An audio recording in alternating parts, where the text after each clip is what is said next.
What is up, everyone?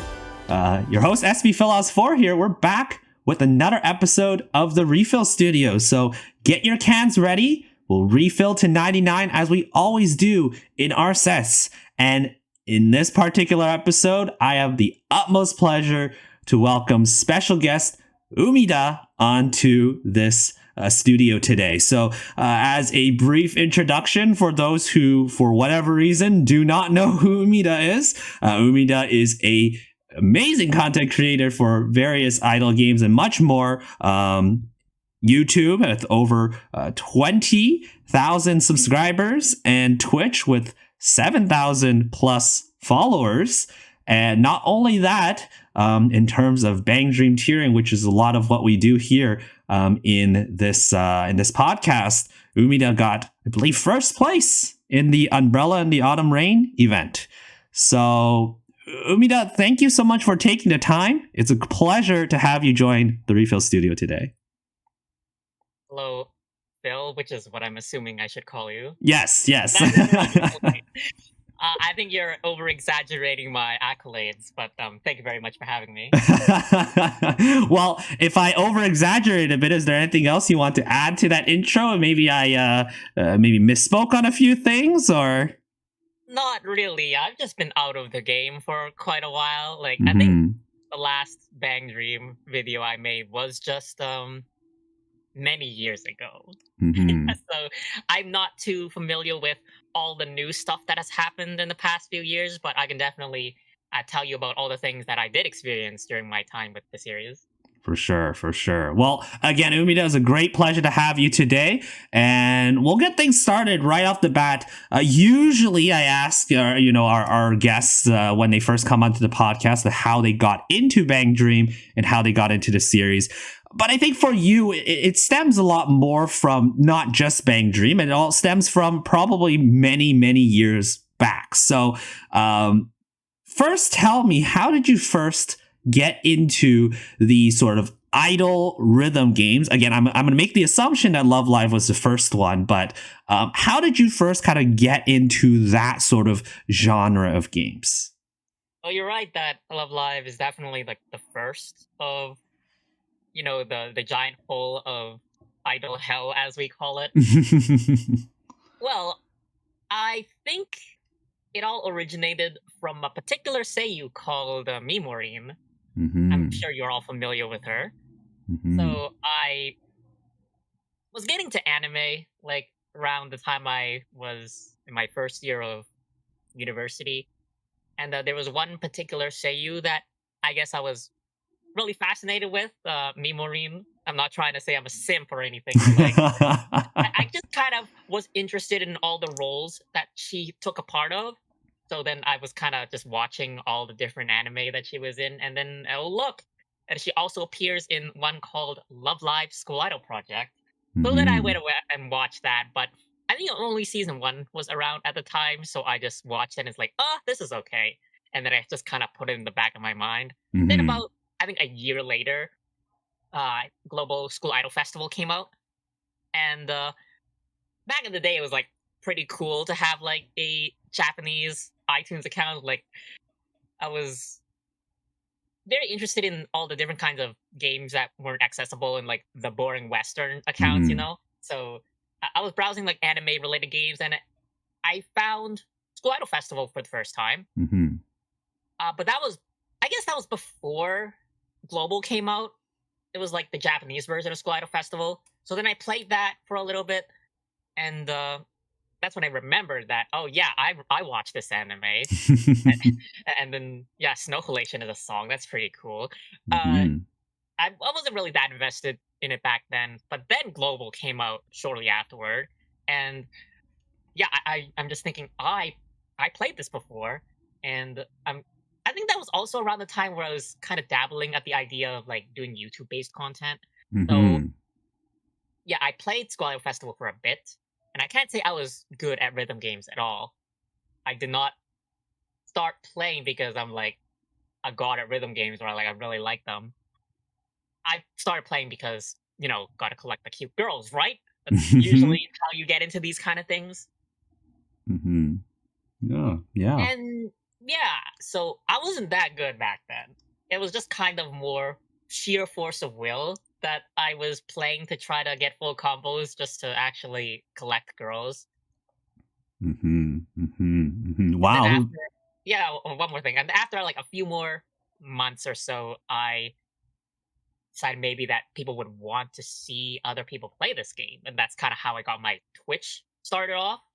That I started streaming School Idol Festival. And many years later, here we are today, even though that's definitely not what I do anymore. So that's quite interesting that you went from like a situation where like you were first kind of getting to the series, weren't really too invested in the process, but then eventually it just kind of it clicked where it's a game where you could possibly collect cute idol girl cards and be able to learn more about them through there, and then kind of went towards a content creation path specifically on the series eventually, which is definitely quite interesting. But before we talk about the content creation, for other than just like the series as a whole, right? Obviously, there was things as you mentioned, Snow Halation, and just the girls in general. Was there anything else in particular that kind of stood out to you in terms of the series? Like you also mentioned about how Mimori Suzuko is one of the voice actresses, in this case, of course, voicing Umi. So like, what part of Love Live intrigued you the most, and maybe what sort of, I guess, in a sense, created this persona of Umida and how what you're known as Umida today? I honestly couldn't tell you what I was thinking back then. I think it was just like I'm in university. I don't want to go back to my old addictions of playing MMORPGs all Oh day. So boy. yeah, so then it's like, okay, maybe I'll just play like phone games, like because they're not as committal. And boy, was I wrong about that. You gotta log in every day to use your stamina. Gotta make sure you're up to date with all the meta and Uh-huh. whatnot. Uh, I mean, a little part of me regrets all of this, but here we are today. So Mm-hmm. Mm-hmm. Yeah, yeah. That's pretty crazy again. And for you in particular, again, Umi became one of your favorite characters, hence your name. And I think it's like probably a little bit of Seiyu influence, but I guess there's also a little bit of influence on the character as well. Is that right? absolutely. So pretty much, I would always envision like how a character would be related to like my group of friends, right? Mm-hmm. So I'm the Umi type. I'm the type of person that's like it's kind of serious all the time, tells the others stop slacking off and get back to work. So then that Mm-hmm. kind of resonated with me because I guess maybe like in my group of friends, I also have like a Katori and a Honoka that's always like up to shenanigans, and I'm the one that has to like reel them in. Mm-hmm. Mm-hmm. That's But that. yeah, I think it's interesting how you pick a best girl though, whether it's in Love Live or any series really. Some people pick it based on their own personality, and Mm-hmm. some people will pick it based on like I don't know, maybe who they see like as an ideal type of partner or something like that. You know? Mm-hmm. Yeah, I definitely agree with that. How one decides the quote unquote best girl is always very unique between person to person, and I don't think there's any shame, Umida, to also say that there could be some Seiyu bias as well. I'm definitely a little bit guilty of that as well. And some characters' first impression, it's like, oh, if it's this Seiyu, I think I think I would like this character, regardless of what the character is like. So, You're just um, obliged to like the character because you like to say you. It yeah, does not necessarily mean that you like the character for the character, right? So yeah, it's a little bit of like maybe not the most ideal way of getting into things, but sometimes you got to do what you got to do. So, um, yeah, so that's quite something. So, yeah, again, it's really cool to hear from you. I mean, like how you got into Love Live, and eventually, like again, you really got into it to get invested in a series as a whole, to the point where you even started creating content for the game, right? So like when by the sounds of it, it seemed like Twitch was like your first sort of platform of where you first kind of started this content creation. So how did that idea first start? Like, when did you decide, you know what, I think streaming a idle game about cute girls doing and tapping notes all over the stuff would be something that you would do and you would enjoy? So where did that all first start? Well, enjoy is a stretch, but let's start from the beginning. Yeah. So I think I had aspirations to like be some kind of YouTuber. Well, I guess that's what you call them like back in the day. Like content creator is more of a recent term. So I was watching what back in the day there were people that like to do let's play videos.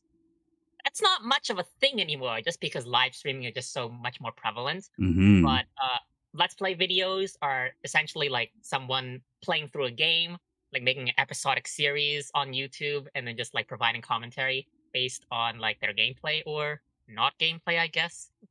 So yeah, I had this particular content creator that I was really into, and I was thinking, oh, maybe I could do that too, right? So I was essentially looking for a game or a niche I could like put my foot in. Is like, hey, nobody else is doing this. What if I do this? And then maybe people will be interested in watching this. And that's probably like the best advice, like unrelated, but it's probably the best advice I could give to any kind of aspiring content creator that wants to, also dabble with this entire thing. Not just in maybe idle games in a sense, but just in general, if you can find like some kind of particular game series or some kind of niche that there just isn't that much content for, and then you start making content for that, then that's a really easy way. Well, easy might not be the right word these days because of the YouTube algorithm, but it's a way for people to actually find you. Because if you just start uploading, I don't know, Fortnite videos, like who's gonna watch, right? There's a million of them. So maybe if you want to be a YouTuber, go play like some new mobile game, like new gacha game, and make content on that. And whether you're right or wrong about your meta or whatnot, or like best girl or whatever, there are bound to be people that will play that game, and then eventually maybe you'll look for videos and content to consume for that game. So that's how you can get your foot in the door, and that's pretty much what I did for Love Live. Wow. Well, that's some great tips again for aspiring content creators. And I imagine that, as you could see, as the time went on, you see more and more people who are making these content either on Twitch or on YouTube for various games. And, before Love Live was a little bit more niche, but eventually when Love Live kind of eventually became a really big thing, and you see a lot of people posting their full combos and such, and eventually branched out to other rhythm gacha games and people making content there. So it's quite interesting to see how you kind of set foot and took that advice on head on and were able to become this successful. So again, for aspiring content creators, that's definitely some wise words there. So yeah. You also mentioned, because again, your inspiration came from Let's Plays, which is quite interesting. I definitely recall the Let's Play days as well. So it seemed like when you kind of started doing your Twitch streaming, it was in a sense also trying to be, I guess, a little bit out of the norm, right? Because the norm was maybe Let's Plays back in the day, but you wanted to live stream these particular, I guess, idle games, which again was also a little bit more niche. And at the same time, it seemed like you eventually still wanted to make sure that you had content for a YouTube channel eventually, right? Is that correct? Well, the way like these idle games are structured, it would not really make for a good Let's Play series. Yeah, it's more like you play songs live, and that's about it. It's very repetitive. So if you do want to stream these kinds of games and get any kind of modicum of success, your personality will have to carry you most of the way, and then you leave the game as background noise. Yeah. So you first started to stream, right? You first started to stream these games, and then you also created a YouTube channel at first.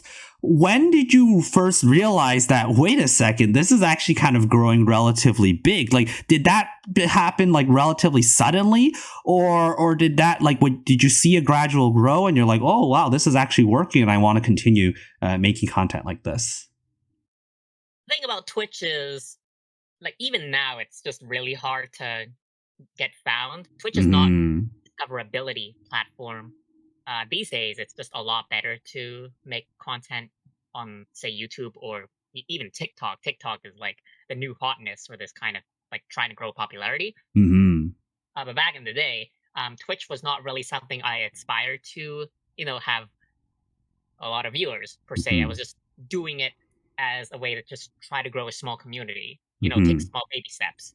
The YouTube thing uh didn't really pop off until I started making, I guess, discussion related videos more so than Mm-hmm. gameplay. Because the way with discussion videos is you can always say some interesting things, as I'll put it, and there will always be those people in the comments that will want to go, I disagree with this 100%, and I must write why. And So that's a way to get engagement, because that's another important thing if you do want that kind of YouTube algorithm growth. bless the YouTube algorithm, eh? It, it rewards all these clickbait stuff, and that was just never my cup of tea. Mm-hmm. Mm-hmm. Mm-hmm. Yeah. So again, it sounded like just based on the fact that you realize it's really interesting how to see that you were able to realize a bunch of different things as you were like streaming, right? As you were kind of learning more about the game, you did some streaming. Then while you're streaming, you learn, okay, well maybe this stuff will work more, which in the end became the discussions, the discussion videos rather than the gameplay videos, which as you mentioned earlier, it's a little bit more on the saturated side. So there are definitely people who just post gameplay and just post their videos of them full comboing, which is quite different from what you do, which is like discussion videos and eventually these guide videos as well, kind of helping people learn more about the game mechanics, learning about how to improve. And I think I imagine those were the ones that probably helped you really grow the most because they were very informative. People learned a lot from these videos. And you made very good guide videos that made people interested and be able to learn more about the game. I suppose you could say that, but I feel like the way that I approach things kind of Mm-hmm. removed myself from the content. Sure. You know what that means? Because they're here for the guides or what I say. They're not Yeah. here for me, and Yeah. that's like the major distinction. If you want to like try to replicate what I'm doing, you will essentially remove your personality from the content, and the people are there only for like your content and not you. Mm-hmm. Whereas, if you like, say you're on Twitch and you're doing that streaming stuff, and you're like just playing the game, then you really want to grow a community that's there for you, so you can play Mm-hmm. whatever you want, rather than just a community that's only there when you play this particular game. And that Mm-hmm. is definitely a lot harder to do. Mm-hmm. Mm-hmm. So based on what you just mentioned, was there anything that you prefer in terms of content creation? So like, did you enjoy all the YouTube success you had, or are you like at heart still mostly a Twitch streamer? Really considered my growth to be that successful. Mm-hmm. It's just more so I've been at it for, I guess, close to like 6 or 7 years at this point. Mm-hmm. But you're still having like 5-digit YouTube subscriptions is, I guess, still quite surprising to me. Mm-hmm. And ironically, a lot of that growth did happen during the Bang Dream era, Mm. which is a good segue for talking about Bang Dream with you. Well, Umida is like almost kind of controlling the show here, but Not my yeah, intention, but that's just my no. in the field. Yeah, that's great to hear. Again, the fact that you were able to eventually grow your content creation to the point where, you got some Love Live videos out there. You were streaming, you were enjoying that, and then it kind of led to the segue of you eventually making Bang Dream content, which is, I guess, definitely one of the main things because I do recall your Bang Dream videos, those guide videos in particular, are quite popular. A lot of people do know about that, but. Before I talk about that content in particular, take us back to how did you actually get into this series? Because obviously, Bang Dream is certainly much different from Love Live. in many ways than one. So how did you eventually stumble upon Bang Dream, and what convinced you to start getting into the series and such? Right. So, Love Live was not always as content rich as it is today. Like these days, we're getting new seasons, new songs, like pretty much every month or so, right? Back in the day, after I believe it was the Muse graduation and like the Aqua getting introduced around that time. If I'm recalling correctly, is when like Bang Dream first started coming out. Or maybe it was after like the Aqua movie. Like time is so it's been so long I don't remember anymore. But what I wanted to make is that there was a time during like the Love Live timeline where there just wasn't much Love Live content at all. Like School Idol Festival had gotten to the point of being really stale, and there wasn't like All Stars because they announced All Stars, but it was still a while before it actually came out. So for that, I suppose year or year and a half or even 2 year period where there just was like a Love Live drought, that's where I was wondering what else could I do that's similar to Love Live that I could essentially occupy my time with until like the next Love Live game came out.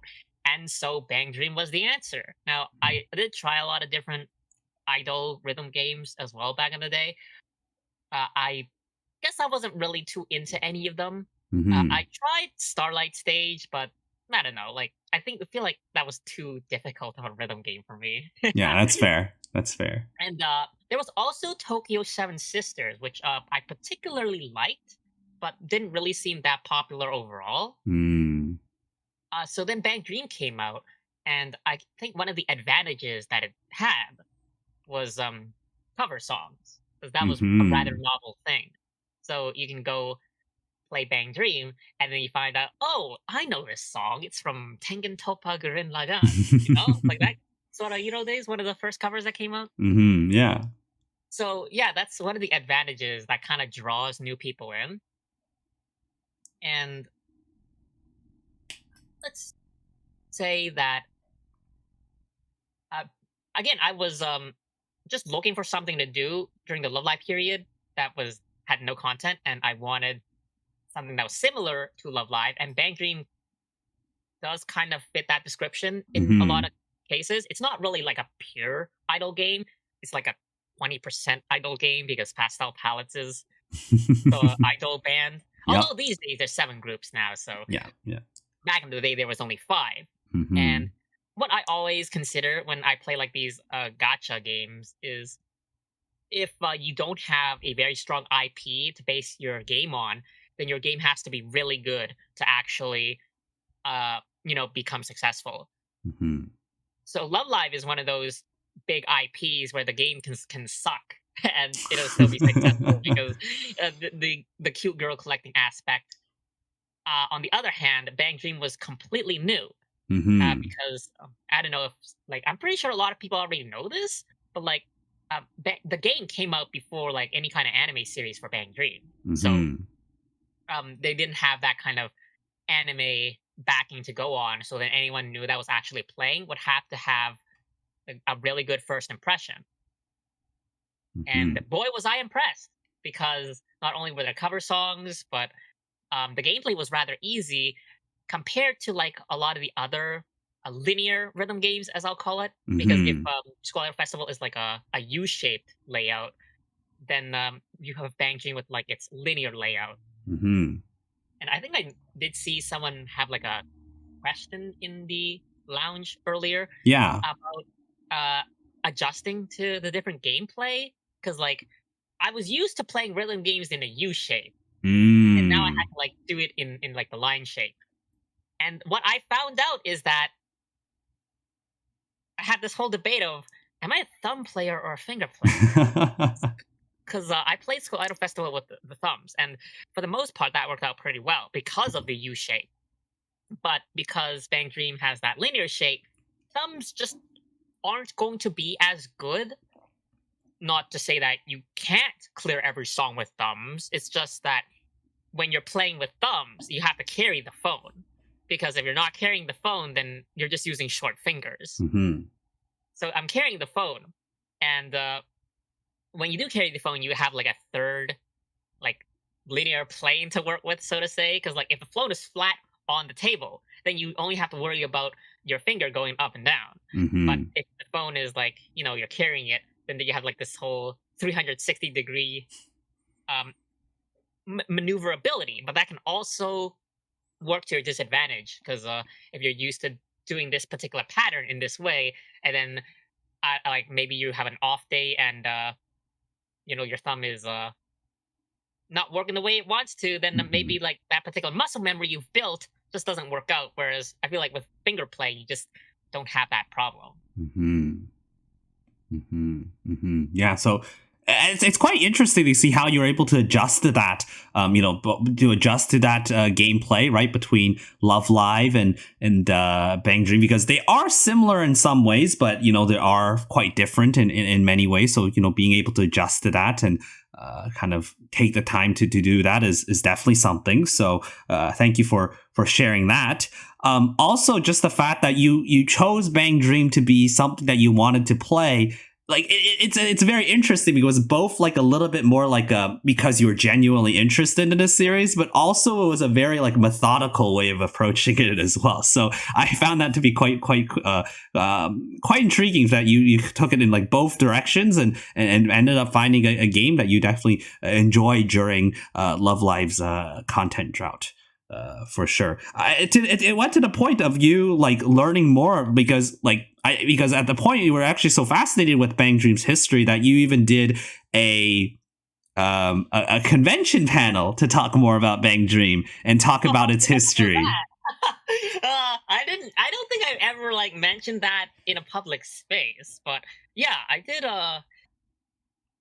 try to introduce Bang Dream at one of my local anime conventions like many years back. Anime Revolution is the one that happens in Vancouver, BC. And I've never actually been a panelist before, or like hosted a panel, but I felt like Bang Dream was a good one to do, because the series was relatively new, but there was a lot of popularity in the West, from what I can tell. So it was just a way for me to just play with the idea of hosting these convention panels. And the reason why I mentioned this is because I was in attendance in that panel. I'm local, so I actually attended your panel. Or something. You said you were in like Pacific time? Yeah. You went to that panel. I physically went to that panel. I visited you. I saw that panel. Well, I'm guessing you were not in the content creation business back in the day. No, not back in the day. I was just a casual fan. That's crazy. That I had like some kind of influence in you doing what you do today. In a sense, yeah, for sure. I definitely you had quite a little bit of influence, but I think the main thing for sure, like I was a pretty big fan of the series back in the day. I'm like, okay, out of all places, like this random panel in my local anime convention actually has a Bang Dream panel. So I went to check it out, and I'm like, wait, isn't that Umidah? I'm like, I remember this Umidah person who's done like a few like videos before. Like that was pretty interesting to see. And I remember that panel because that panel was actually quite cool, because you kind of went into like the really deep history of the series, right? If I recall, you kind of talked about how like there was like, how Bang Dream was almost dead from Arrival because of how unpopular, or how the marketing wasn't like working, but then the game really sort of rejuvenated it because of the cover songs and just how it was approached and marketed differently for the game, and it worked out quite well. And I know there was an opportunity that we had tried to have people to play the game after, but doesn't always work out. Yeah. I just didn't want to rehash information that was easily just found like on a Wikipedia page, right? So I did like dig deep into the whole philosophy of, I guess, gacha games in general, and how Bang Dream kind of has like its own unique niche, because that's really what you need, especially now that there's just so much in the market. Like, what is your game gonna do that like tens of other games don't do already. Mm-hmm. And Bang Dream definitely like has had that advantage coming in. I think Live 2D was definitely a new technology um, being used in like these kind of waifu games. Mm-hmm. These days we call them VTubers. True. Yeah, honestly, that panel, Umida, I think it was really well done. Although there wasn't enough time for people to actually try out the game, which I think is a shame. It would have been a really cool experience to see the newer players like try it out, because I remember that panel. Most of them were pretty like big fans of the series, but there were some people who were like genuinely curious and were kind of new to the series and wanted to learn more about it. So maybe next time. I don't know if you're gonna host like, I don't know, a Love Live, a 10 plus year history Love Live panel, and maybe trying to introduce people to that. I wouldn't completely strike it off as a possibility, but COVID's happening. Yeah. It's tough. It's tough. So we'll see. Maybe once things settled, and maybe I'll host the panel. Maybe I'll be the one to host the panel. I'll do the sequel for you for Bang Dream. Full circle. Yeah, then we go full circle, indeed. And then maybe 3 years later or 4 years later, a person who attended my Bang Dream panel is gonna do a content creation with me as a special guest for whatever reason. You could potentially do like as a long-term project, if that's so interested in you, like a Bang Dream documentary for the release up until now. I think that would be pretty popular. Not so much for the YouTube algorithm, because these kind of idle games just don't really pop off in the West. Yeah.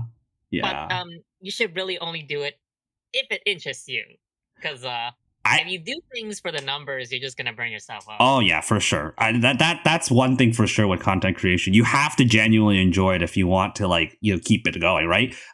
When it comes to numbers are nice. Big numbers are cool and all, but that's not everything when it comes to it. But Umida, you made a great point. I think a documentary would genuinely be quite interesting. I think I would heavily consider doing a project like that when Ian Dory dies. I think once the worldwide server of the game dies, I think that'd be a pretty good opportunity of timing on when that documentary would come. Are you anticipating its death anytime soon?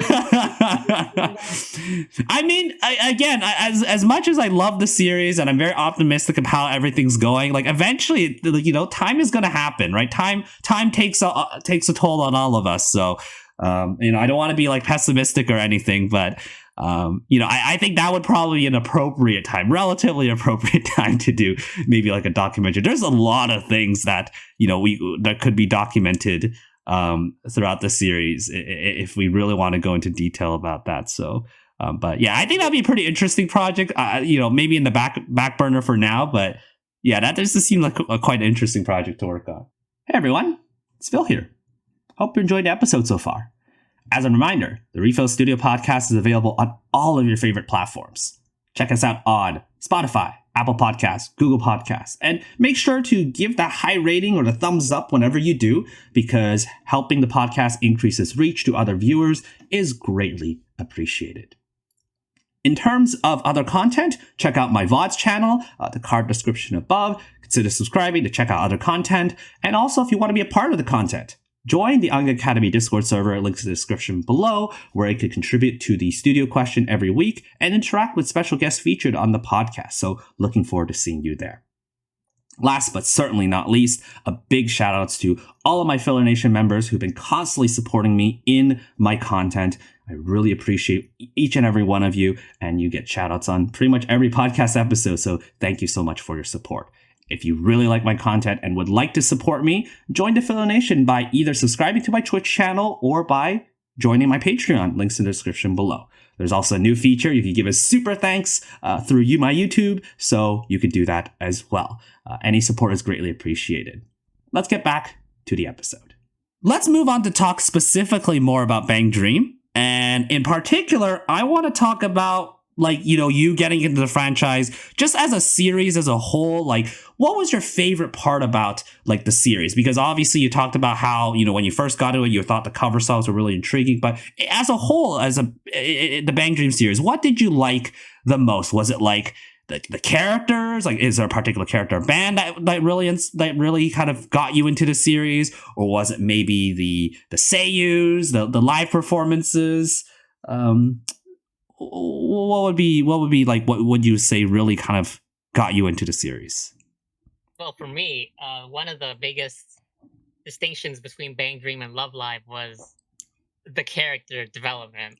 In Love Live, at least in School Idol Festival, the stories were inconsequential for the most part. You just like, you watch the anime, you learn a little bit about the girls, and that's about it. In Bang Dream, the story has like this incremental progress that I really like. How past event stories become relevant, like talking points in future event stories as well. So that was something new that I just never really experienced from what I've like done in the past. I was just used to, like story in these type of games to just be inconsequential and boring. But in Bang Dream, you can definitely tell that whoever writes the stories, they put a lot of thought and effort into developing their characters. And yeah, that is definitely one thing that really drew me to the series, because they had complex character development, Sayo in particular, of course. Yeah, and I was just gonna ask, Sayo probably, just based on like the history, just looking at how like your tiering achievement, as well as just how like everything falls in place. I'm gonna safely assume that Sayo was your favorite character in the franchise. You would be wrong, actually. No, Sayo is my favorite from a developmental storytelling standpoint. Okay, fair. But my actual favorite was Chisato. Ah, They're very similar. I see. However, Chisato is in the idol band, so that's kind of why. That actually makes sense. Now thinking about it, I remember a lot of your Bang Dream videos had like the Chisato sort of backgrounds to it. Okay, now that makes sense. That makes sense. that makes sense for sure. I was just gonna say, if your favorite character was Sayo, then you would just have like you would just like characters who so happen to do archery, and it's just they all, both Umi and Sayo are. I don't think that's a good indicator, but yeah, in Kaguya, some Kaguya does archery, but I actually like Hayasaka more. So That's fair. I don't think that's the end all be all. Yeah. And obviously, if it was the Mimori Suzuko end all be all, you would like that. You would like Yuri from Glitter Green. Like Glitter Green is not even playable, so yeah, they're just meant to be side characters, and I come to terms with that. If I wanted Mimori, I'd just be playing Love Live. That's fair. That's quite fair. So yeah, but it's quite cool to hear that, like the story in particular, because when I talk with a lot of Bang Dream fans, a lot of them, they really enjoy like the particular characters, or like maybe the bands, or like the songs. The writing is not necessarily something that like immediately pops up, but I think just based on your background and the fact that going from idol games that it just talks about sort of like day to day, girls doing their usual lives, and there's not much sort of progression there compared to Bang Dream, where indeed there is some large character development and progression. I can definitely see how that really stood out to you, and I think that does lead to quite a bit in terms of what you ended up doing, which was tiering for a particular event that featured a pretty substantial character story development, which was Umbrella of the Autumn Rain. So, Umidah, because for a lot of people out there, for people who are familiar with you, they know you for your content creation, they know you for your Twitch and all your lovely videos. They may not know exactly that you actually got a T1 in a Bang Dream event. So how did that start? When did you decide to prepare and say, hey, maybe I want to go for T1 in an event, just out of nowhere? Just, I want to go T1 in this event. I did not have the intention of taking first place. It just kind of happened.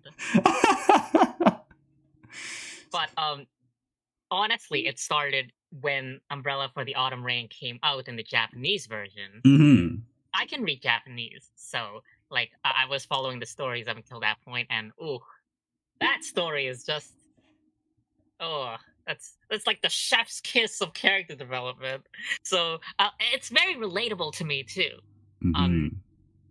because Sayo's struggle essentially, she has someone in her life that does what she does a lot easier and like gets more success than she does, Hmm. despite like Sayo putting in a lot of effort, or a lot more effort, relatively speaking. Hmm.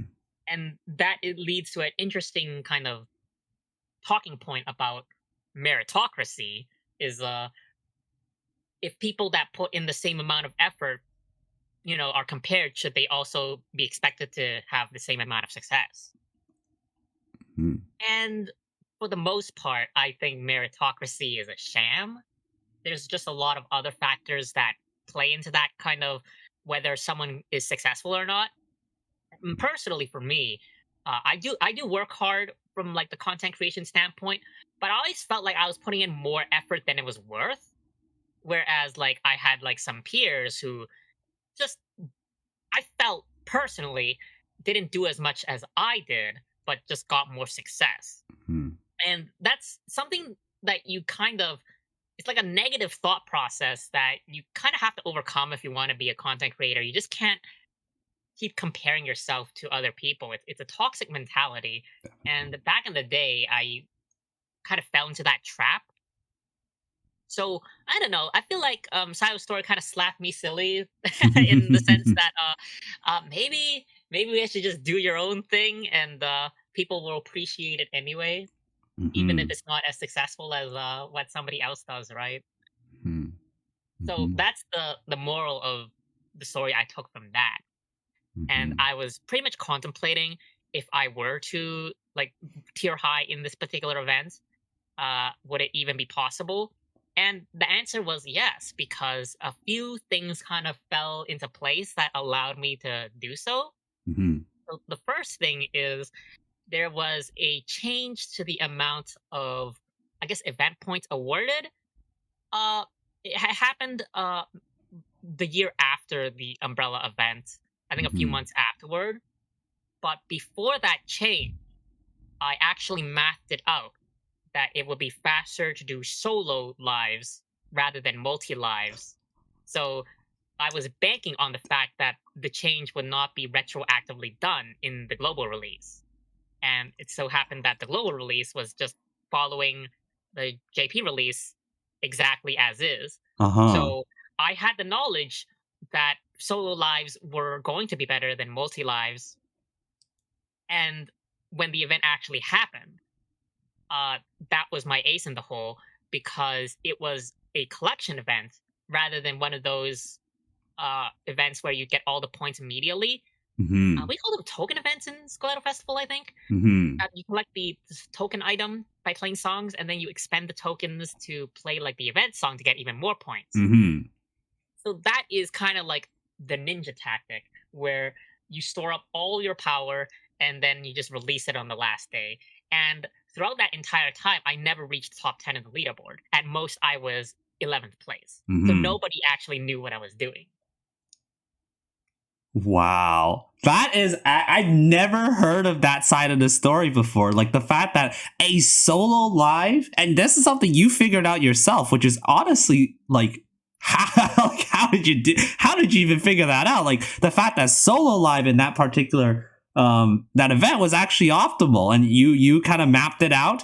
You played the solo lives as much as possible. And then of course, these are challenge lives. So, the thing about challenge lives is that as you mentioned, you kind of have to store your tokens near the end and then kind of make that last minute push there. So I think the way that you approached that event almost seemed flawless. The fact that no one really knew what you were doing. You were kind of outside of the T10 for so long, and then just suddenly, whoosh, you went in and you're able to get that T1 title. These are tactics that I just learned from School Idol Festival, to be honest. like School Idol Festival is heavily reliant on those token events. So there Mm-hmm. were a lot of cases when I was like trying to rank high in School Idol Festival where a lot of people would just ninja their way into the like top 3 or so. Mm-hmm. Although it was less meaningful in School Idol Festival to be ranked high because it's not like there was any kind of particularly special reward like there is in Mm-hmm. Bang Dream with those elusive ranking titles. Exactly.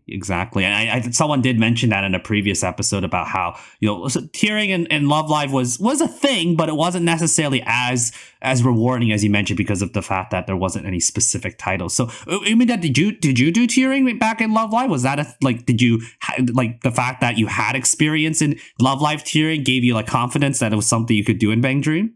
It's not confidence per se, it's more so like perseverance. Fair. Because when you play that long, it's just about how much you can not sleep and still play. And that was another thing, right? Uh huh. Uh, I did consider the fatigue factor, Hmm. and I was like pushing at 20 to 22 hours per day for the entire event. Wow. But like the thing about solo live is that I would just play the same song forever. In Hmm. multi live, you would be playing different songs all the time, unless you did have like a specialized clan where we'd always just play like what was the meta song back then? Shua Shua. Fua Fua time, maybe? I don't Yeah, know. was it Great Shua the whole Escape? I time? don't know. Yeah, it's been so long I don't remember. But the way I mapped it out is that if you were to do a standard multi live of Fua Fua time, it would be around 3 minutes because of all the connection stuff. Yeah. However, I could do 2 runs of Guren no Yumiya in about the same time. Oh. And Guren was sure it was a 27-star song, but it had no business being a 27-star song. It was a lot easier than the things you get these days. Hmm. So yeah, I just kind of muscle memoried Guren no Yumiya, and I just like smashed it the entire time. And fortunately enough, I did not have to play Determination Symphony for the final day because there were 3 song choices available, and Hmm. playing Hacking to the Gate was just a lot easier Oh and yeah, better. for sure. For sure. Yeah, hacking to the gate I think is a lot shorter too, so that makes Yeah, sense. about the how fast you can play the song and as well as how easy it is to play. Because for when you expend the tokens, you actually have to play good.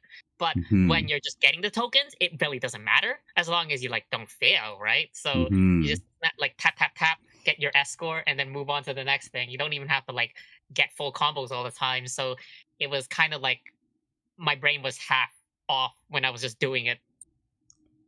That's crazy. I honestly, even though again, Guru no Yumiya, I do agree it's one of the more easier 27 songs, but it's still a relatively challenging song compared to, of course, Fua Fua. So the fact that you had to you had to play that hours and hours at end, that is exhausting for sure. But that's really cool that you're able to kind of map out the fact that okay, well, yes, you could probably get more points out of a song in multi-live, let's say through for a time with like a tiering clan and such, and with a group, but the time it takes for you to like menu through the next song with the internet connectivity versus just you clicking solo live over and over again, you're able to figure out that like, wow, you were able to save time on that, and still get relatively good amount of points because of the scoring system didn't was different for that event, or at least hasn't changed to what is now the current event. I guess scoring factor. So again, that's honestly incredible, Umida. The fact that you kind of like defied all odds, and I guess I haven't spoke with anyone who tiered that event. I'm sure they were baffled that they saw you at the last moment, just like completely, as you said, ninja to get first place into the leaderboard. Was that surprising? Like at the end when you did all that, you're like, wait, I'm first. I got first place in this event. Like, what was that feeling like? I think one of the major factors of why I was actually first is because the person that was expected to be first, it was a combination of them being overly confident and also I guess Fair. like maybe their physical like abilities were just like wearing themselves out at that point, which is understandable because like if you do this for I don't remember how long the event was, maybe like it was like a week or so, Hmm. then yeah, your body's just gonna feel like shit. So I guess he got to the point where he just had to like sleep it for quite a bit, and yeah, that's to be That's understood, crazy. very respectable. I have experience doing this in Scalado Festival a lot, Mhm. so I guess I'm just used to it. But I don't think I could do it anymore. I think I'm too old for that kind of thing. Yeah, that's fair. That's for 22 hours a day is certainly not easy to do. That is, quite a schedule to follow, and make sure you keep doing that. And again, for someone in first place, and back in the day where maybe people weren't as, I guess, because the game was still relatively new. Perhaps the game was not as, or people were not as experienced or kind of understood tiering as much back then. Maybe, as you mentioned, first place was perhaps exhausted, maybe a little bit complacent with their strategy, and you just kind of took over. So yeah, big shout outs to you there, Umida. That is honestly, like, again, for me, because I got into like tiering side of things relatively like recent into the game.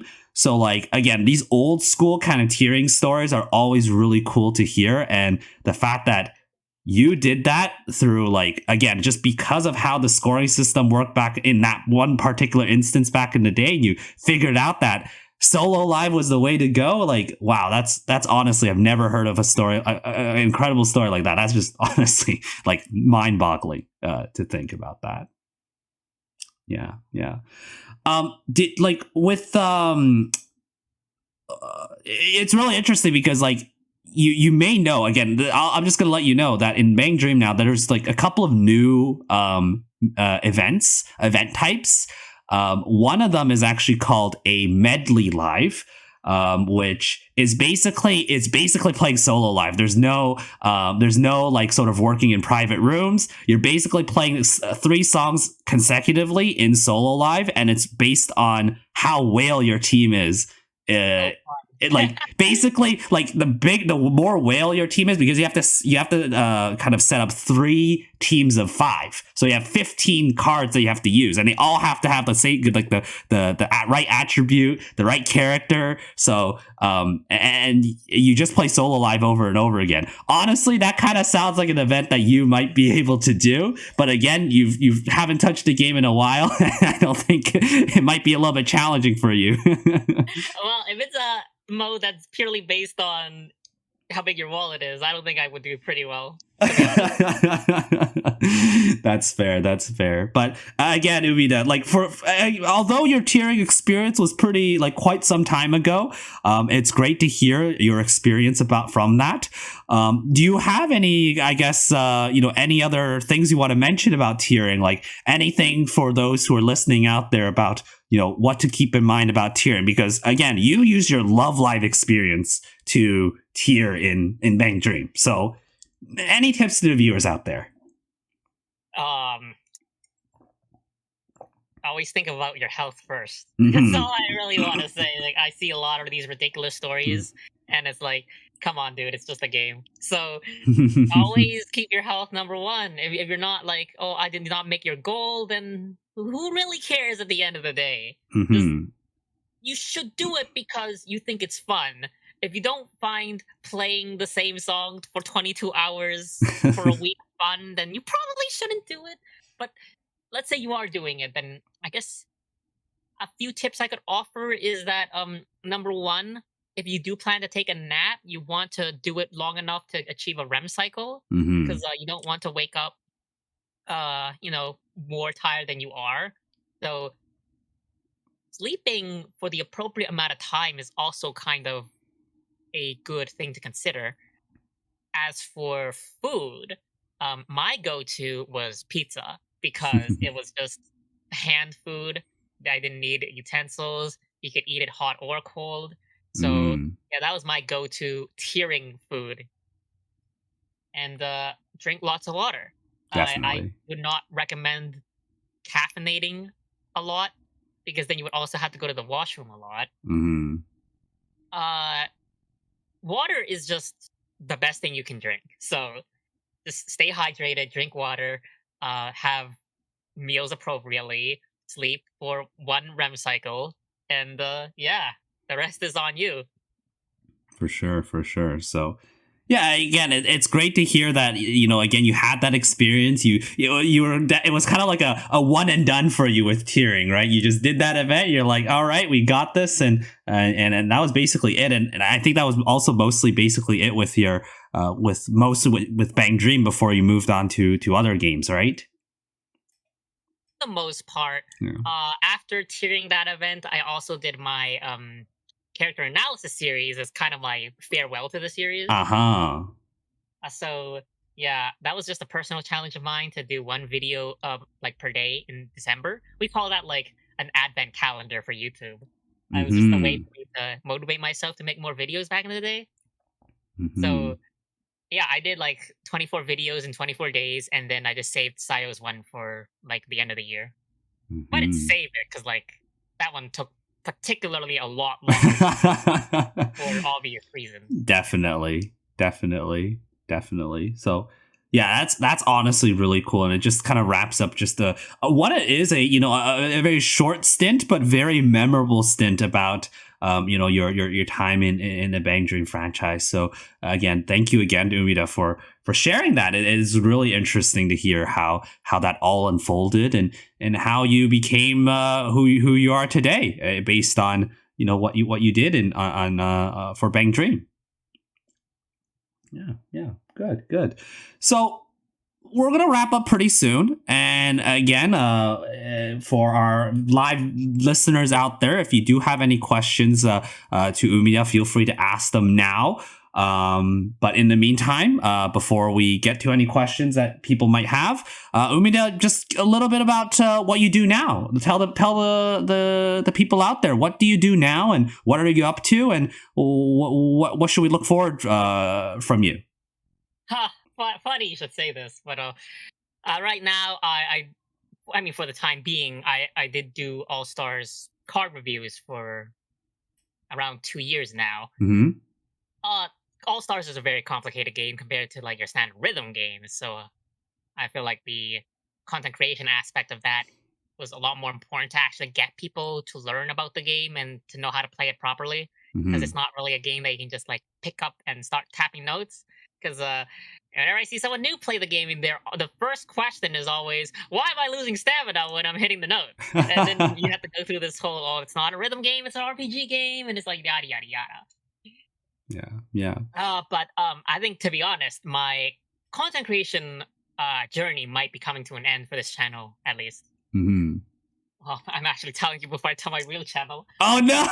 Wait! Spoilers! I was planning to make an announcement next week anyway, but I'm probably just gonna pursue something else that's not like idle game related. That's fair.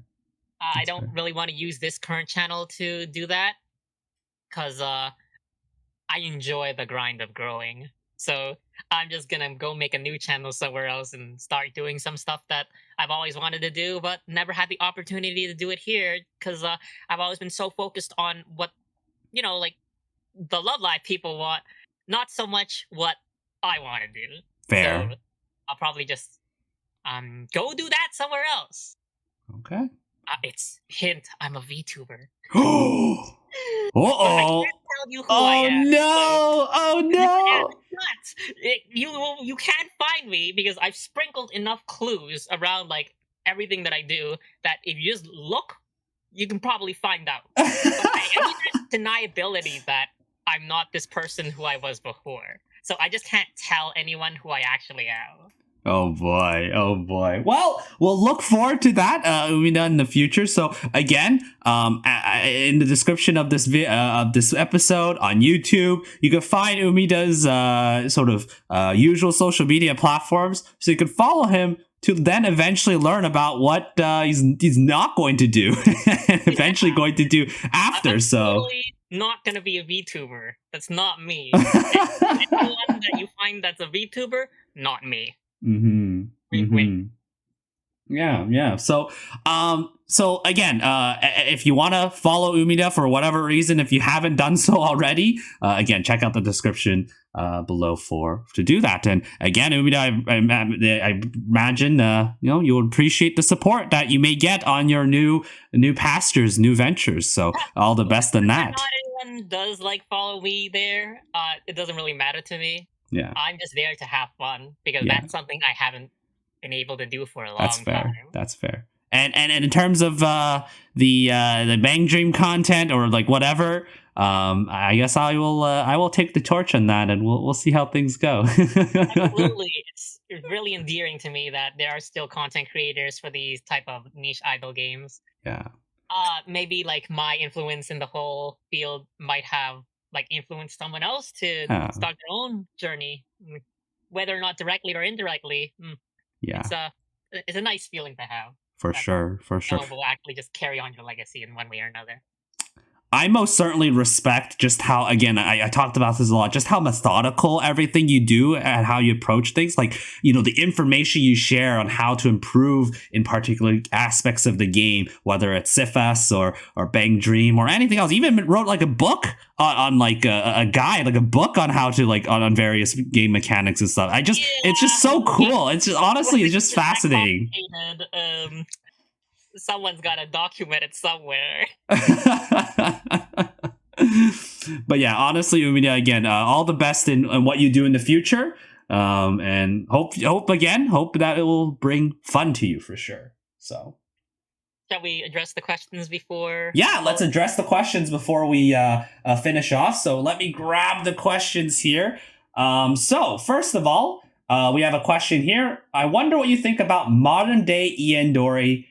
Specifically with the ongoing event speed up. So, I mean, I don't think you have any context to us, so I'll give you a bit of context. So you know how, like, you talked about how earlier where Iandori was basically following the exact same schedule as Japanese Dory, right? They were basically a year behind, right? But now what they're doing is they're speeding up events, so events may only last, like, instead of like 7, 8, 9 days, they're closer to 5 or 6 days so that they could follow the schedule and be closer to the Japanese time. So now instead of being 1 year behind, it could be anywhere between 9 months, 10 months. It's now approaching 8 months behind instead. There also has been some hiccups along the way where events were skipped because they they don't have all the assets ready and you have to like delay on stuff, and they shuffled around the order of events and such. I don't know what you think about that. I don't know if you have an opinion on that, but that's a question we have here. I think the only conclusion you can draw from an accelerated schedule is that they just plan to merge with the Japanese server at some point, because there's no other reason for why you would want to do that. So, as you were speculating earlier, that the global server might eventually play its last song, so to speak, then I think this is just the build up to merging with the Japanese server, simply because these types of games just tend to be profitable for maybe a few years, like on the global side, but especially now with all the ridiculous inflation and whatnot. You expect to see like a lot less spending. So as a result, I would honestly expect that once you do catch up to the current day events, some kind of merger will happen. So that's just something to mentally prepare yourself for. Okay, well, so again, this is Umidah hypothesizing, or sort of a possible conclusion for Iandori. Also, one thing to keep in mind is that we kind of there's also a genuine feeling from most of the community that the people who sort of manage the Iandori servers are a little bit incompetent on their jobs. Developers, I'm definitely used to those. Oh yeah, so I don't think that's a terrible guess. So maybe like a couple years down the road, we'll be looking back at this episode, be like, man, Umidah, you are the prophet. You don't even play this game. You're the prophet, but. The hope is that you're wrong. The hope is that you're wrong. Yeah, I would hope that it lasts for a long time, but I'm always a pessimist, because if I'm right, then I expected it, and if I'm wrong, I'll be pleasantly surprised. Yeah, for sure. Next question. If there's a possibility that Liela is going to get a new game type like All-Star. So again, this is Prophet Umidah coming back here. Do you think that's going to happen? Well, I think they're pronounced Lila, But Is it Lila? Okay, well, I'm not a Love Liver, so probably whoever just heard that pronunciation is gonna cancel me in the comments, be like, oh. well, well, I anticipate that two things could happen. Number one is more likely, and that Mhm, Lila will just eventually be integrated into All Stars. Like, I think that's what's more likely to happen. And if that doesn't happen, then maybe they'll make a school idol festival too, and mhm. have Lila be the stars of that actual rhythm game. I Mhm. think a lot of people want that to happen more, or maybe they'll just add Lila to Vanilla School Idol Festival, as I call it. That's fair. Okay. So again, more speculation here. So there we go.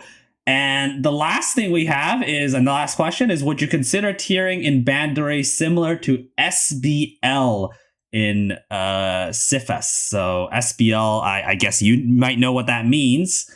Yeah, Um, it's one of the event types for All Stars. mhm, Oh, that's a interesting question because in Bank Dream it's about getting the most amount of plays in, right? Unless you're mhm, talking about that new medley type of event where your the strength of your cards actually matter. mhm, In SBL, it's possible to get uh the we call them SBL awards, and it's like if you do this particular thing the best in a show, then you get that extra bonus in reward. And when that person references like stamina, there's like a particular reward for having the most healing done for mhm, the song. So then you just like you can do what's called cheesing and run just only healers for like forgo your score, and then just mhm, like I'm gonna heal a lot, and then if nobody else does what I do, then okay, I get the award. mm. But it's completely different because That's so weird. yeah, like All Stars is not a rhythm game, and Mhm. I will keep saying this until the end of time. It has rhythm game components, but it's just not very comparable to an actual rhythm game like Bang Dream. Fair. Fair. So at the end of the day, it's more reliant on like your cards and what you have more than how much you actually play. Because I don't Mhm. think Bang Dream has a way to like do autoplay unless they do No that. autoplay. Yeah, no autoplay even to this day. Yeah. So All Stars has autoplay. It also has something called skip tickets, which allow you to Mhm. just like expend your LP to get the rewards from the songs instantly. Mhm. A lot of heavy grinding games do have these kind of skip ticket mechanics where you just don't want to play for 8 hours to get to that particular point, right? So Mhm. you can just use skip tickets and get 8 hours worth of play in minutes. Yep. Yep. I'm pretty familiar with that in through a different game called Toho Damaku Kagura of all games, but yeah. So that's pretty cool. I think when it comes to like the RNG aspect, there is another new sort of event type in Bang Dream. It's called Team Live. It's where you're sort of you're split into two teams. You either choose one team or the other team, and you join a random room, and you'll be paired up with 4 random people from your team and fight off against 5 other people from another team, and it's sort of like a 5v5 kind of competition. Oh, Um, it's battle royale. in a sense, it's 5v5, and then your cumulative score with as a team, whoever has the higher teams will actually win more points. Now, the problem about that event format, and this is like there's a team live coming up actually very soon in Iandori. In the initial sort of format, the problem about that is one, the teammates are random. You can't actually choose your teammates, so those are completely random. So how well they'll do is out of your control. Which means whoever actually wins between the two people also is random.